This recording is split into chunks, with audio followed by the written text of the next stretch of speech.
Football is our religion. The One Call Stadium is our church. Nigel Clough, the God we choose to believe in, and by name, I am your priest. Settle down, everyone. It's time for yet another winning Sunday sermon.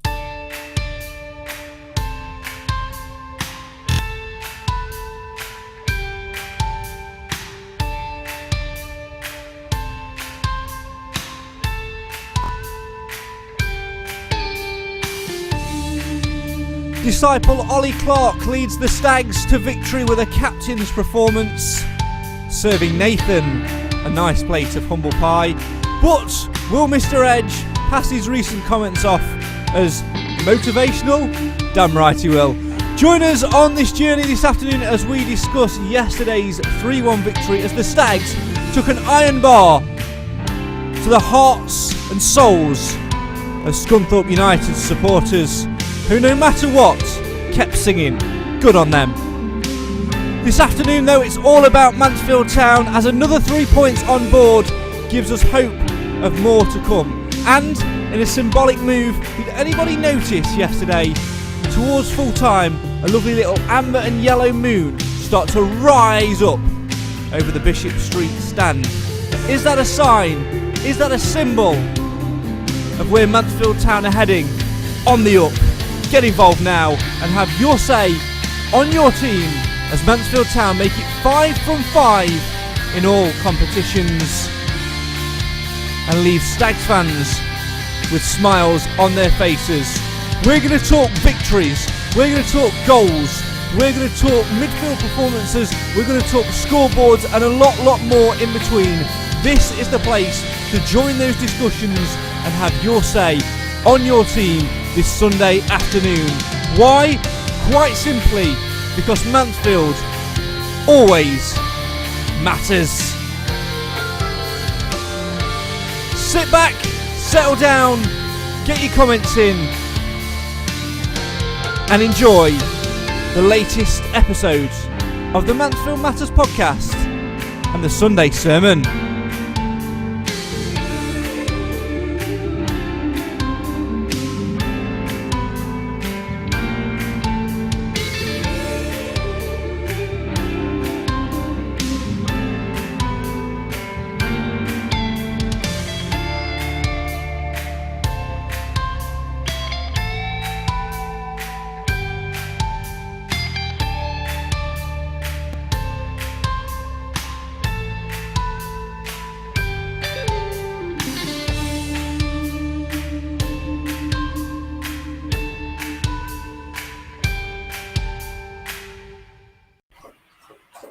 Well, a very good evening to you all. Hope that you've had a fantastic weekend. It was certainly a fantastic weekend yesterday as Mansfield Town put 3 points on the board, 3 much needed points on the board at home to the league's bottom side, or the league's struggling side, struggling Scunthorpe United as we shall call them. My name's Craig Priest. This is the Mansfield Matters podcast, the show for the fans by the fans. Why? Because Mansfield always matters. Joining me tonight to discuss all things yesterday and to look ahead to a busy week on the road as well, we've got Mr. Clive Parkins with us as well. Good evening, Clive. How are you?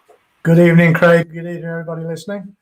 And we've also got the man who is eating the biggest dish of humble pie the Stag chef and Ollie Clarke can serve up. It's Mr. Nathan Edge. Nathan, are you okay? Evening. I'm good. It was all part of the plan, so don't worry about it. We'll soon find out. I hate to think what other plans you've got for other players, because as plans go, that this so-called plan of yours, in inverted commas, involved cliff tops, and you dug yourself into a big hole. And I think Ollie Clarke must have listened to the podcast and answered with a plum. Exactly. Saturday. All I'm saying is basically it was thanks to me we got the 3 points on Saturday. That's all you need to know. I don't know. Clive, do you think Ollie Clarke will forgive Mr. Edge? I don't think he even knows about it. That's probably the most realistic answer. That is true, actually. Yeah. Oh dear. I feel like you should send him a mug, Nath, just to apologise. Yeah, Senator Morgan is potentially maybe going to get a tweet from me later on as well. depending on the result of the man of match. So who knows? Yeah, I've got a very big feeling, Clive, that that man of the match tweet from Mr. Nathan Edge will be going to Ollie Clarke later on. Although there If are he other hasn't blocked me. contenders as well. We'll delve into that later. But let's stay with Ollie Clarke. Let's start with Ollie Clarke. We'll read some of your guys' questions in a minute. Get them coming in as always. We want you to have your say on your team. Ollie Clarke, captain's performance yesterday, wasn't it, Clive? What he needed as well. Yes, his best game since, well, this season, I think, and long overdue. I thought he gave a good account of himself yesterday. I think the format lent itself very much to his skills. So credit to Clough and the other management team. Playing a very straightforward 4-5-1 formation worked very well, 5 in the middle. And he had freedom to do what he's good at doing, which is getting on the edge of the box and putting his foot through it. Yeah, absolutely. Let's delve into some of your guys' comments. As always, we want you to have your say on your team. So if you're watching the live feed, get involved in the comments right now. If you listen to the audio version of this, you can still join the conversation. You can tweet us. We're on Facebook as well. Just search for @MTFC Matters and come and join us on a live show. We'll be live again later in the week, probably on Thursday, reflecting on the game at Sutton on Tuesday night. Richard's kicked us off tonight saying, why is Nathan the only one wearing the special stag shirt? I had mine on for the game yesterday. Therefore, it's currently dried on a radiator. I imagine yours is the same, Clive? It's had its one and only outing. One and only outing. I don't know whether to leave it hung permanently on a hanger or stick it on a frame. I certainly think it's a one-off and needs to be treated as such. Do you know what? I'm thinking of getting one of those shop mannequins for the background in here and putting and just interchanging the shirt each week. So I've obviously got the shirts in the background, which you can see every single week. As you can see behind me, I've got X amount of old shirts, but I'm thinking a little mannequin to put. If you have a mannequin, that's going to be really spooky. 100% is going to put Paul Digby's face on it. So. And not only that, you're going to walk in without the light switched on one day and frighten yourself silly. Yeah, that is actually a very good point. Let's delve into some of the comments then. Tom says, Clarke showed what he can do yesterday. Excellent all-round performance. Looks the player we thought we'd signed last season. Sturt looked very good. May become that key player Clough said he was as well. Still don't agree with him being classed as a key player when he hadn't broken into the team. 90% of Bowery's game is brilliant. Just doesn't fill me with confidence in front of goal. A few things to digest there, Nate. Let's start with Ollie Clarke. As Tom said, it was the performance which we sort of knew he was capable of when he first signed on the dotted line. And with the way we're playing at the minute, with the 5 in midfield, allowing him to push a little bit further forward and, chase things down and close things down, that certainly suits his style, doesn't it? Yeah, I mean, we've all been saying on this podcast, and plenty of comments have been coming through recently as well, saying that he's not really been doing it. We need a different captain. And when we're sort of saying about the player who got midfield, you'd say he was the weakest one. So at least he answered that. With the performance on Saturday, I'm still a bit thinking we kind of say he's one of these players that's one good performance in 5 or 6. So let's just hope this isn't the one, and let's just hope that it's not a one-off. It's the fact that it's a new system. The new sort of 5 midfield. Is it more a matter of that's going to work in our favour to get the more out of the likes of Ollie Clarke and our captain to push him forward, and it's not just going to be one of them, because it was against bottom of the league. So I'm not trying to put a negative spin on it, but I'm just saying we could be sitting here in a couple of weeks' time. I hope we're not, but we could be saying that was that one game, and then we've got to wait another 5 for the next one to come along. But like I say, hopefully it's more that 5 in midfield that actually will bring the best out of him, which is what we want to see. I certainly think the 5 in midfield at the minute, Clive, in the last couple of games is more down to the necessity of it, because obviously we have got a bit of a so-called striker shortage. Greasy Notes, aka Reece Oates, is out at the minute. Danny Johnson out as well. Hawkins is staying at the back regardless of any notions of pushing him up front. I think that much is very, very clear to see. So it makes perfect sense to go with the 5 in midfield, because we're not a team. I was saying this to somebody, before the game yesterday. I think it might have been Jim who came up and said hello. That actually we're not a team that's set up to rely upon one striker scoring us 25, 30 goals a season. We are a team made up of individuals who can all contribute from different areas. Yes, we depend on our midfielders scoring. which, they're all capable of doing it. Lapsley's got a reputation for getting his share of goals when he's fit, and as Clarke proved yesterday, he can find the net. He also proved yesterday that if you shoot, you score. One of the things we're always appealing for. I'm not entirely unhappy with having this problem of strikers at the moment. Don't get me wrong, I'd like the two lads to be back and fit and be able to be picked. I thought Barry did a sterling job yesterday. He gets an awful lot of stick for not banging them in the net. But the amount of work he does and the amount of holding and running he was doing yesterday enabled the midfield to press up, and consequently we were able to get involved in the attack. And I was really pleased he got a goal. I've been hoping he'll get a goal for any old how, off his knee, his head, his bum, anywhere you like. He got one in yesterday, and I'm hoping that's the first of many now. Yeah, it was very much deserved from Jordan Bowery yesterday. Richard says, was saying to those around me that I wished Ollie Clarke would have got hold of the game and start to make things happen. About 5 minutes later, he did just that and scored. I was happy to see humble pie to all those around me. His best game in a long while. Stagshet says, good evening. 3-1 win, fantastic. And a scoreboard that finally works. Yeah, we'll talk about that later as well. Jim says, fair play to Clough. The 4-2-3-1 he's been using recently gets us the most out of one of our biggest strengths in lots of talented and dynamic midfielders. Roger says, I predicted he would score. Scunthorpe, probably the worst team in the league. A win's a win, but they have bigger challenges to come. Yeah, absolutely. A lot more challenges to come over the next week or so. William says, first time watching the Stags at the One Call in years. Got the ticket for my birthday. Let's hope another 3 points on my actual birthday.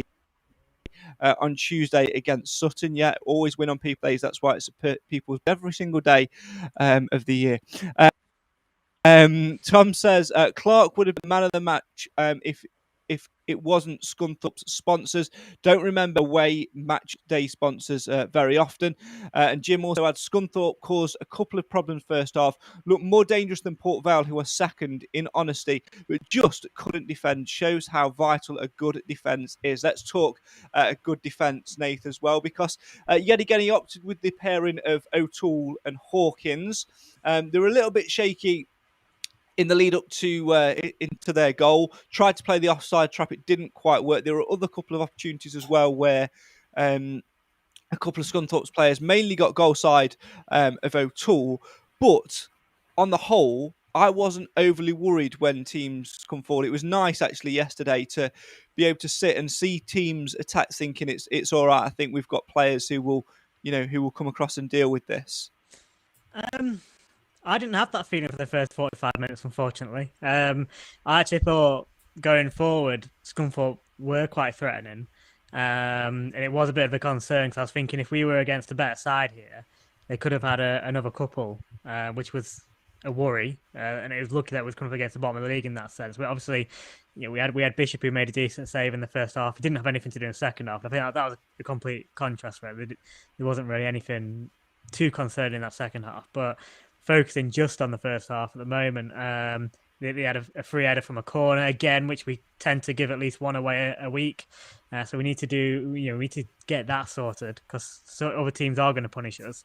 So I think it took a while for us to settle down in that aspect, but the difference was on Saturday. It was although we was letting them in a little bit, we were looking threatening going forward. I was just worried it was going to be one of them games where it doesn't go in the back of the net, but I thought, thankfully we put that right. But we were creating well going forward. I thought Jordan Barry, again, first start before he went off, his hold up play and linking midfielder players into the game, was a big part of that formation as well, to be fair. So he played that well. And we missed him when he went off. We got better defensively, but I still think it needs tightening up back there, which was a shame because we have been a lot stronger, I think, in previous games. Richard says, only concerned about O'Toole and Hawkins is the lack of pace. So against Sutton could be an issue with their pace. Yeah, we know they've got pacey and creative players, of course, Clive. One of which is a former Stag in Alistair Smith. And I whilst Nigel Clough will like to keep a settled side and will like to keep a side that's winning, I think with the threats which Sutton offer, and with the fact that we're going to be putting the miles in this week, not just to Crawley on Saturday, but Sutton on Tuesday night as well. I would expect one or two changes, and possibly one of those being in that back line, just to keep it fresh, just to keep the fresh legs able to cope with that pace and that threat.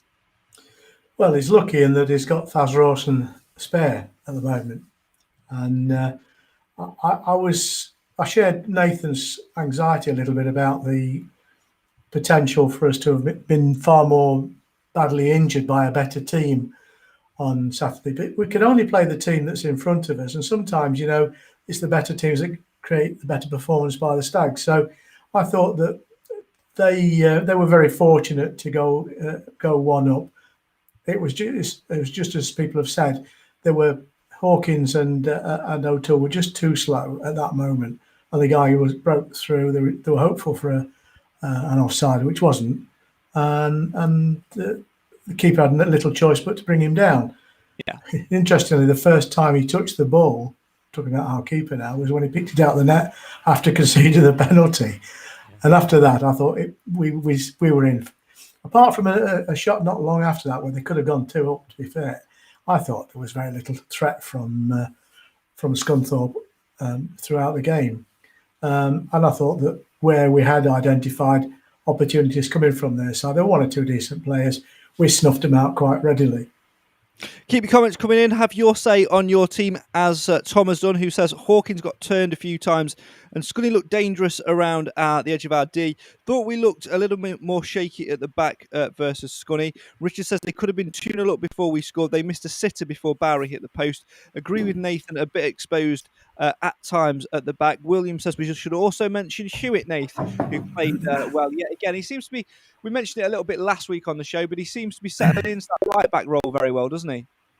Yeah, as I think Clive said last week, didn't he? If there was a Mansfield Matters most improved player at the moment, he would be certainly in contention for it. You got off to a very slow start, but he's slowly and steadily become a very consistent, reliable player back there. And it's one of them that now you look at it, would Gordon come straight back in? Yeah, you probably say not at the minute, because he's doing a good job back there. And we're talking about weaknesses in defence at the minute, and his name hasn't been mentioned in for a while in that sense. So that goes to show, because at one point it was Mansfield enemy number 1, wasn't he? So he certainly got his head down and turned it around.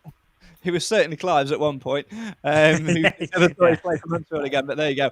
Nice to see him improve week upon week, Clive, though, isn't it? Again, you know what I really like about our back four at the minute? I know we sort of questioning the pace and things like that at points, but what I really like is actually the ability it gives us in both boxes. We've got a real dominating presence now all across that back four, and every time we get a set piece, a corner, a free kick, whatever, and it's in a good position, we tend to send all 4 of them forward, and that really does excite me, to be honest, Clive. Yeah, I mean, just going back to Hewitt for a second, his confidence has grown in all sorts of ways. He's much more competent in defending the ball, but he doesn't lack the confidence to take a player on and to go forward with the ball. He's not a great venturer. I don't think that's his skill set. But when he does get a bit of grass to play on, he takes advantage of it. On the other side of the pitch, of course, McLaughlin's a real venturer. He likes to get going forward. And you can only do that if you're confident that the guys you're leaving behind can do the job if you get caught out. And I think that's where the strength is now at the moment. We've got that core defensive quality. I don't know whether I'd want Gordon back in myself, actually. I think, asked me the question 6 weeks ago, it would have been an automatic yes. But at the moment, I'm not sure that would be fair. Yeah, I think it's I'd quite like to see, you mentioned Hewitt there with maybe somebody in front of him not good at taking players on, but maybe Gordon in front of him, Nate, would be an interesting one, especially, sometimes we do lack a little bit of width down that right-hand side. But then again, there's the man I'm going to talk about a little bit more in depth about later on in Mr. Charlesley, who's doing a good job for us. So it's a nice quandary to be in, isn't it, Nate, to be able to have X amount of players we can pick from.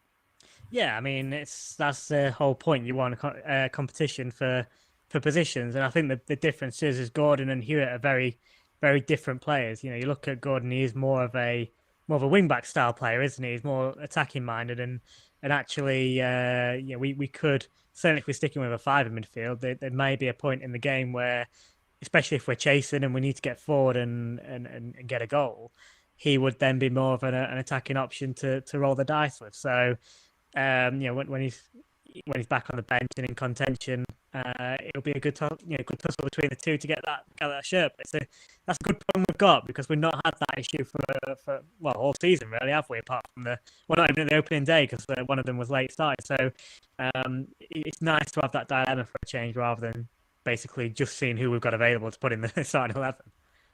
Tom says Hewitt was very good both going forward and defensively. They look more dangerous through the middle. Roger says a win at Sutton will be a great result. I want a win, but a draw wouldn't be too bad. Tom also says Hewitt's back heel absolutely spot on. Richard says I'd like to see Gordon come in the last 29 minutes stretching the teams. Yeah, absolutely. And comment from Nick as well, who says we were sat behind some of the players in the upper west stand. I was quite impressed how up for the game they were, considering they weren't playing through injury. They could easily have just sat scrolling through their phones, but it just showed to me that everybody at the club are pulling in the same direction and wanting us to move forward. Very positive to hear that, Clive, isn't it? Because, when we're on a bad run, you would sort of expect that, and perhaps, some players can naturally, when they're out of the team, whether it's through injury or through not playing, become a little bit disjointed. But what you need to be successful is to have that together attitude, that combined willingness to go and succeed. So it's nice to see that supporters are seeing that in and around the stands, and that those players who aren't on the pitch are giving a good representation of themselves. Absolutely. And I think it's the club's job to engender this sort of team spirit. It's not like in generations ago where all the players were brought up in the same community. Hardly anybody is, and therefore you're bringing people from all over the country into a team location, and to try and bind them together is a real art. And I think it's easier to do it when you're winning, harder when you're not.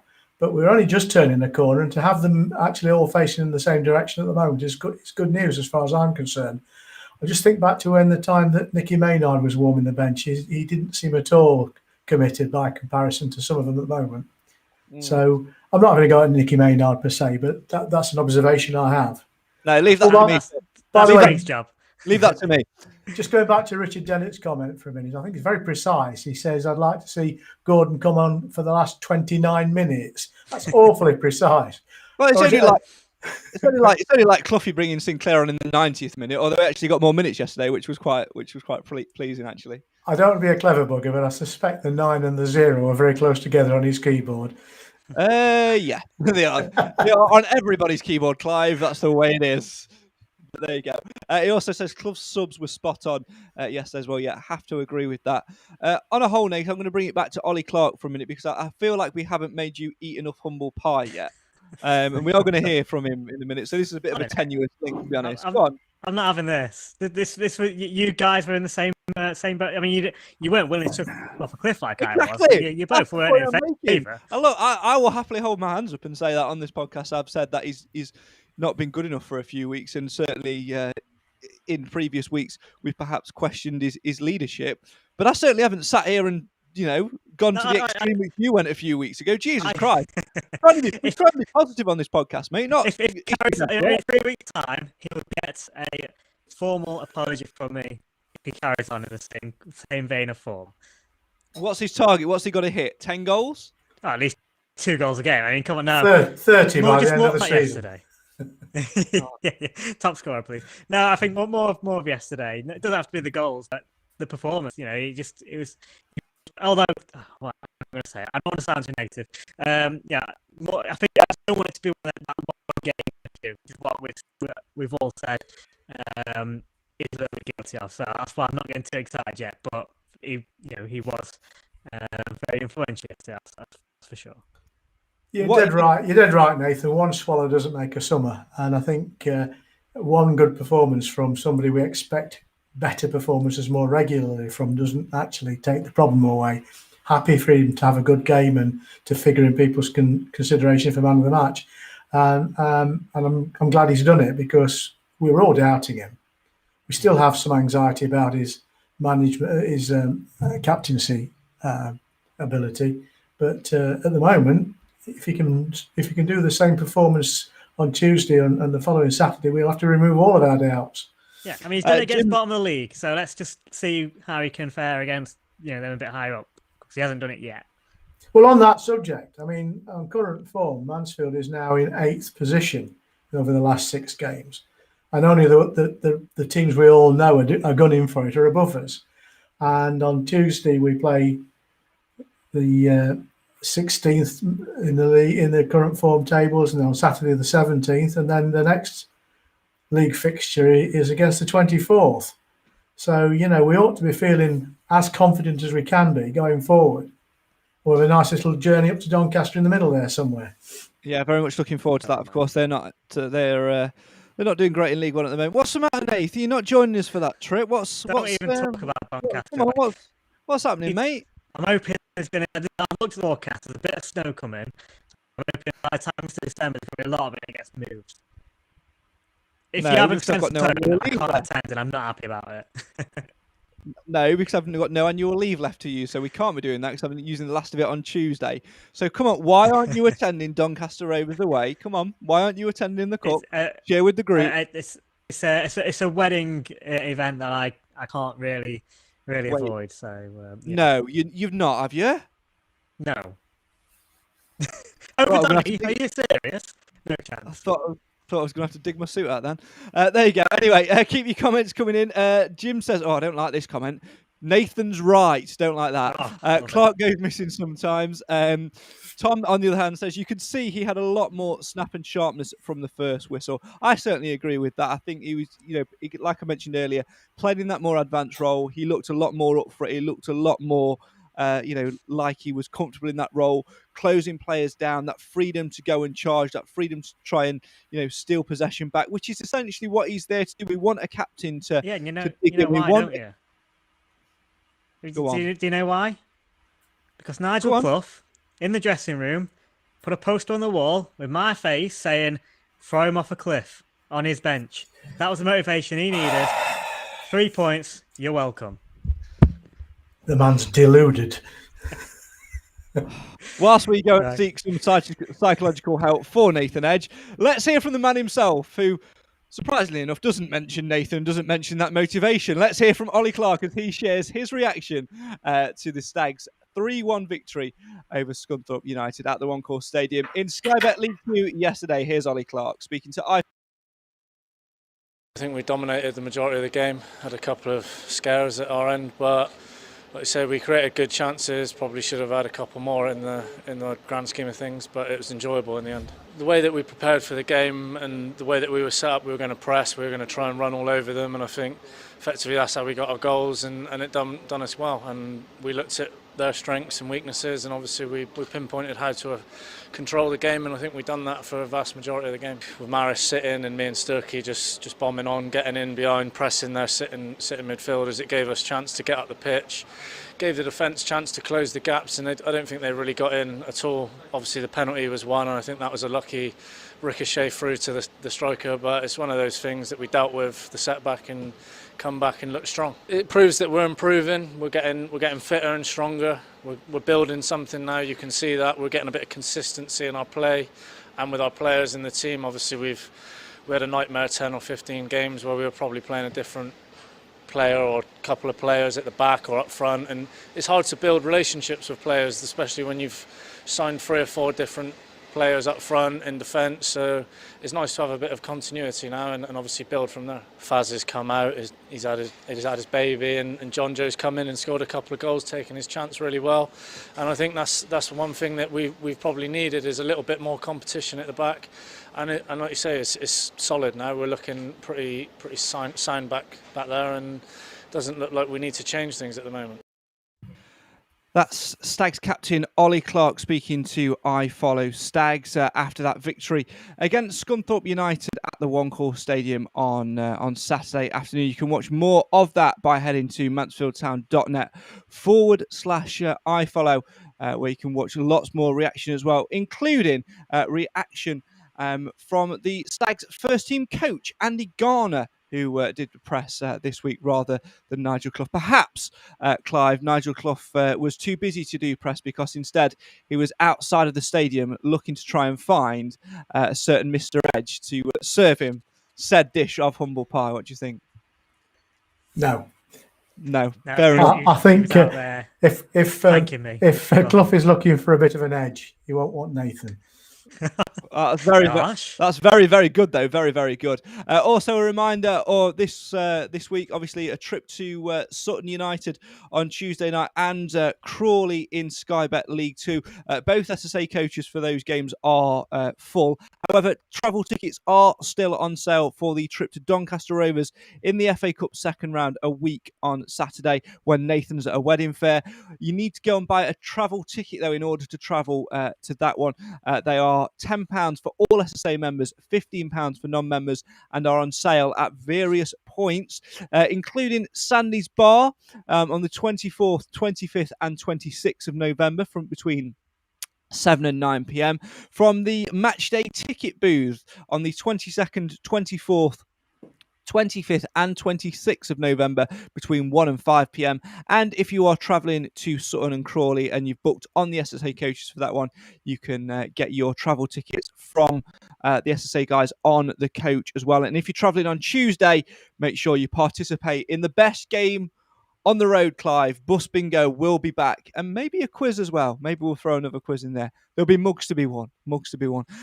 Speaking of prizes and great things, yesterday, Nath saw the return of the scoreboard. We'll talk about that in just a second because I've remembered what point I was going to say in the first place. Could you see I was padding for my thought process there? Yes. Ollie Clarke in his interview, Nathan mentions about new players coming together and taking the time to gel and getting those relationships to bond. And actually, when you think about it, and when you think about the process we've been through over the last 3 or 4 weeks or so, when we've had to chop and change the team week in, week out, 3 changes here, 4 changes there, it's very difficult to establish those relationships in a match situation. You can train all week, you can go on go-karting expeditions, you can go paintballing, play pool in the locker room or whatever, but actual match day experience, developing those relationships there and then, you need that consistency, and that's something we've not had. It's no coincidence really that since we've had more consistency in the side, in the lineup, we've started winning games.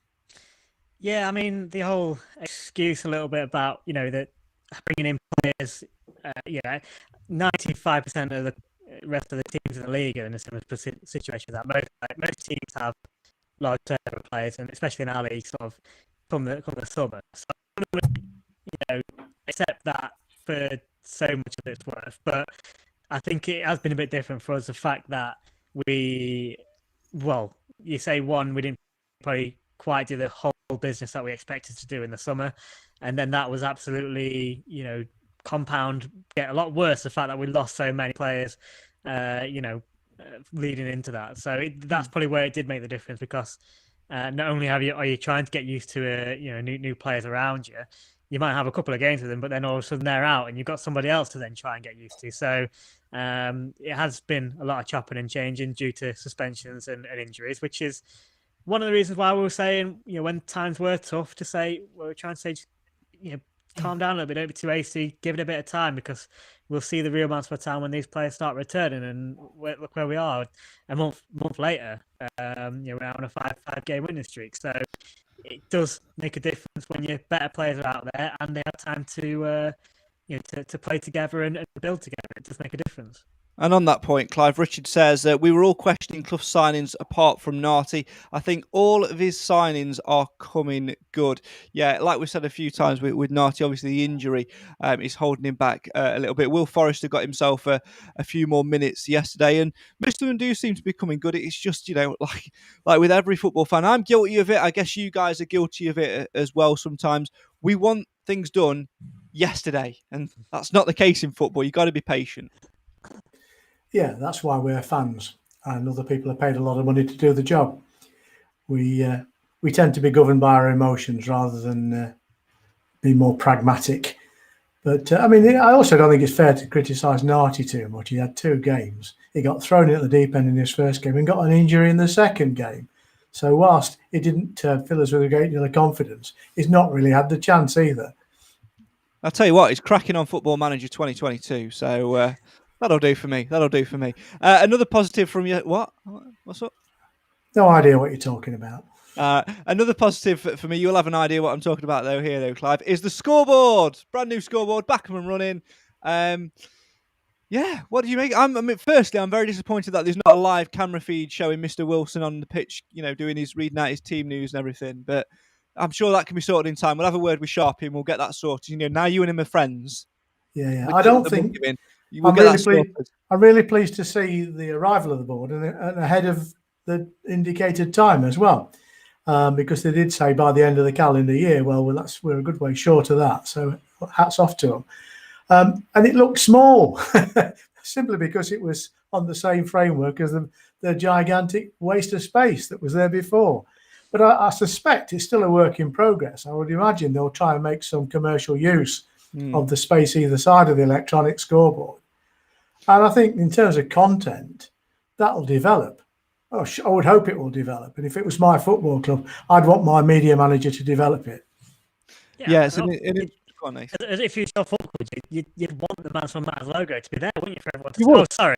No, you would. Absolutely, you would. Yeah. I mean, I agree with Clive in some respects because it looks small, but it's actually not small. It just looks tiny because 25 square meters is not small. It's just exactly. a huge frame. Yeah, and I think they've missed a trick there because obviously it's a cost-saving thing to be able to put it on that frame. They've got the black net in there as well, but they've still got the strip across the top where the old sponsor was. I think they could perhaps build something around it so it does, look more of a thing. But also, I think they might have missed a trick anyway. For me, it's not criticism. I'd have just liked to see it. I think it's in the wrong place in the ground. It should have been front and centre, Bishop Street in front of the gantry where the clock is. But I like it. I think it looks neat. I think there's, like you say, there's a lot more to be done with it. We were having a little bit of fun though yesterday, weren't we, Clive? When we saw the goals go in, waiting for the goals to tick over and sort of counting how long it'd take them. But the graphics look good. I was very impressed with the score graphic at half time. That's quite a nice little thing to do. Perhaps some scores from leagues around the league, updated league table, live league table, that sort of thing. Lots more to be done. With it. So. I think once they've got over the technological problems of old and start to have the confidence in what they can do with the kit, then I think they'll make better use of it.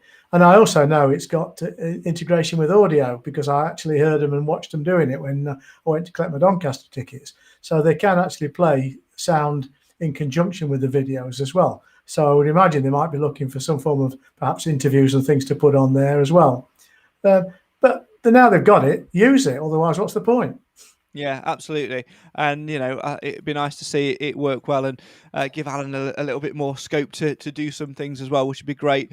Nick says, comment of the day for me, this. If only we did mugs for best comments. Perhaps they could put a picture of cliffs on the screen to help inspire Ollie Clarke.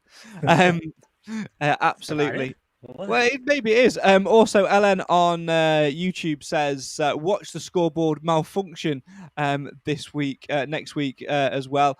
I think it's a great thing as well. I am told through the grapevine as well that there is a new commercial manager in town as well. So maybe that'll be one of their jobs to sort some advertising out. And if you give us a cheap deal, we will happily put a Mansfield Matters logo on there, or even give you some old content of old interviews and some new interviews as well, which we've got coming up in the Well, I mean, if you were an advertiser at Field Mill, by and large, you do it out of some sense of loyalty to the club you've got an affection for, because the reality is putting a great big painted board on a rickety old stand is not particularly good for your image. And I think if I was one of the regular advertisers, I would want to make some use of the scoreboard. So it's really down to putting up some premium type ads and getting premium money for them. And that's where the commercial manager should be able to get his or her teeth into that.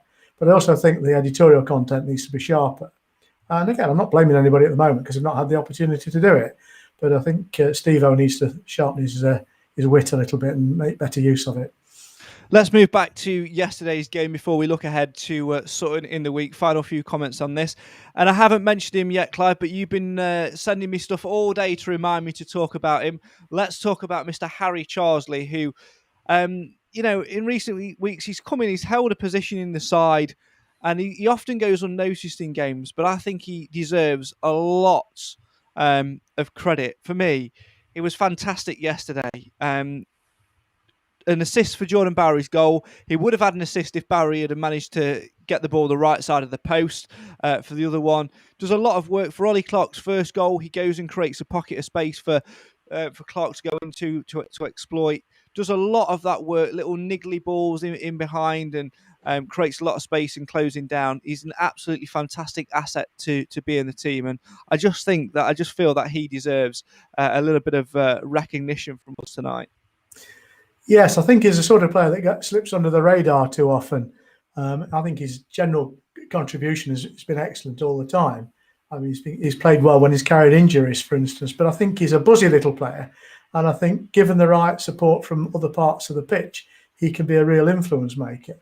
And I thought that's exactly what happened yesterday.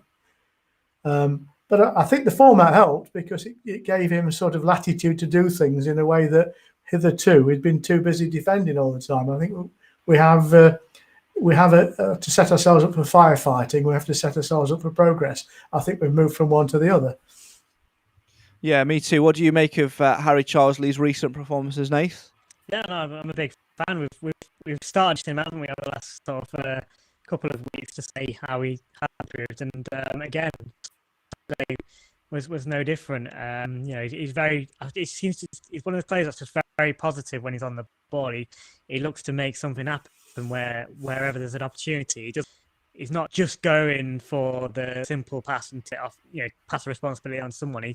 He tries to make things happen, and so there's that side of him, and there's the fact that he's always getting stuck in and giving 100%. So he's just, again, he's probably one of those players when you look at the team sheet, he's not the one that you think he's the one that's going to go and win the game today, but actually sometimes he's got the potential to do that. Tom says Charsley has been as important as Quinn since getting back in the team. His work rate, has the work rate, but not quite the right peg equivalent to Quinn's left peg. Richard also says Charsley gets a lot of stick from some fans, but I've always liked him. You look at the assist stats, he's probably at the top. Assists at Sunderland, Stevenage, and yesterday. Yeah, absolutely. He's one of those players as well. Richard also adds Charsley's work rate is top notch. Him and Oates are a defender's nightmare with their pressing. Yeah, absolutely. You saw that.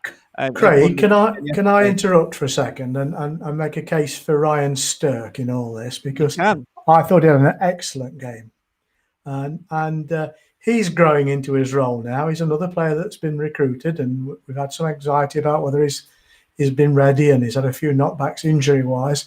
But he had a really good game yesterday. In fact, if it hadn't been for the fact that someone else bagged a couple of goals, he would have been an automatic shoo-in in my world for man of the match.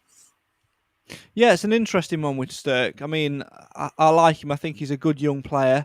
Again, system-wise, when he first sort of came in, he would have slotted in on the left-hand side of that three, sort of taking Quinn's place. But yesterday he played a more advanced role anywhere across that top three. You look at the way we played. When we were off the ball, we had a five across midfield, but when we were in attack, it was more of a two sitting midfielders, and then the three advanced, and he was part of that and did very, very well, and he's got that abundance and obviously got a good talent. I've always thought when he first was with us, Nath, that he was good coming off the bench, good value coming off the bench, which he proved at Stevenage, but yesterday he got his deserved start with Lapsley out with a shoulder injury, and didn't really put a foot wrong, to be fair. No, Clive, I think more so he was more effective than simply not putting a foot wrong. He was, again, very influential in our play, again, especially sort of going forward, well, and doing the defensive work. So, and I think now the fact that he's got that goal that he got at Stevenage, with it being, really well taken one as well. Obviously, he's going to be his confidence is going to go up from that. Now he's got a start. He's had another solid performance. So, from his point of view, I think he's going to be a good player going forward and can be relied upon. And again, I said this last week, you've got to give credit to Nigel Clough, because a lot of fans are saying we're getting a bit annoyed at him, at Clough referring to Stirk as a key player, because from the fans' eyes, you couldn't really put him in that category because we hadn't seen him enough. But you got to remember that Nigel Clough knows a lot more about the guys than we do, to see him week in, week out training, and obviously from the recruitment stage. So he obviously knew he could play a key role in the team, and I believe him now. I think we are starting to see where he was coming from with that step. Tom says the whole midfield could have been man of the match yesterday. Maris dictated the play from deeper, all pressed very well too. Clarke still ahead, could have had a hat-trick with his air shot. And Richard adds, Stirk is a tidy footballer and had some lovely touches in tight situations. Time to vote for our man of the match. I think we know where it's going to go. How many are in contention for you, Nath, as you look at yesterday's yesterday's man of the match? I think you could pick 4 or 5 names really. But I guess you could end up saying 4 special mentions and the one man of the match. So, but for me, just like that comment said there, the whole midfield were superb. And I'd also throw Jordan Barry in there as well, even though he missed a sitter. And it didn't necessarily look that threatening in front of goal. I think what the role he played, yesterday was key to bringing those midfielders into the game with his link-up play. So I think he did certainly deserve a special mention. I think he's hard done to by a lot of comments. But the overall man of the match vote has to go to the man who I'm pulling back from the cliff edge a little bit. It's Mr. Ollie Clarke. He's got a few steps away from it. Well done, sir. Clive, what about you? Where are you going to go for honourable mentions and, of course, your man of the match vote? Pretty much the same. Any other midfield on any other day would have been candidates to win it. Just the 2 goals that's taken Clarke into the obvious choice. Nick says Clarke. Richard says Clarke. Richard says Stirk. Clive and Nathan both say Clarke. It will be a tweet for Ollie Clarke because that's who I'm going to give my man of the match vote to as well. Gary says Jordan Bowery when he went off where we struggled. I'm going to give, obviously, my man of the match to Ollie Clarke, but also honourable mentions to Harry Charsley, as mentioned. Like Nathan and Clive have both said, it could have been any other midfield, but another honourable mention for me, I think, was Elliot Hewitt, because he gets a lot of stick on the podcast sometimes. I thought he did very, very well for us yesterday in and around both boxes. And Tom finally says the OC man of the match, but mentions across midfield. Nathan, you know what you've got to do. Tweet to Ollie Clarke with a GIF or a photo of you eating some sort of humble pie. Moving swiftly on, though, Clive. Busy week this week. Sutton United on Tuesday. Crawley on Saturday. Big opportunity for us. Results-wise, for both sides, Sutton have been in great form since they came into the league. They sit 9th in the League 2 table at the minute, but of late haven't been doing great. We've thumped 4-1 on Saturday away at Leyton Orient, whilst Crawley themselves, again, haven't had the greatest of starts. They sit 18th, one place below us at the minute, and over the weekend, although did pick up points over the weekend, beating Barrow by 1-0. Tuesday night, we'll focus on that one first, because that's the first one, and we'll do the prediction for Crawley later on in the week when we catch up again. But interesting place, new ground for us all to go to. Long journey, though. The boys are going to have to be really, really focused if they want to maintain this winning run, Clive. Yes, I have to say, when a few weeks ago, we're looking at what we might expect to get from the next 5 games, and I said 10 points from 5 games. We've already got 9 of them. So this would have been a draw on my book anyway, with a loss down in Crawley. I'm going to reevaluate. I think we'll get a point on Tuesday and a win on Saturday. So I'm going to go for 1-1, and I'm going to go for Bowery again. Jordan Bowery to score. Nathan, what are you going to go with? Yeah, similar to Clive, when we're referring to those games when we're looking ahead, I also felt this was going to be the hardest fixture. I still think it is from the most recent games, but like I say, that they've slipped off from when we were discussing them a while back. So I think we could. I still think we can go there and do it. So I'm going to go for a 1-0 win, and I'm going to go for.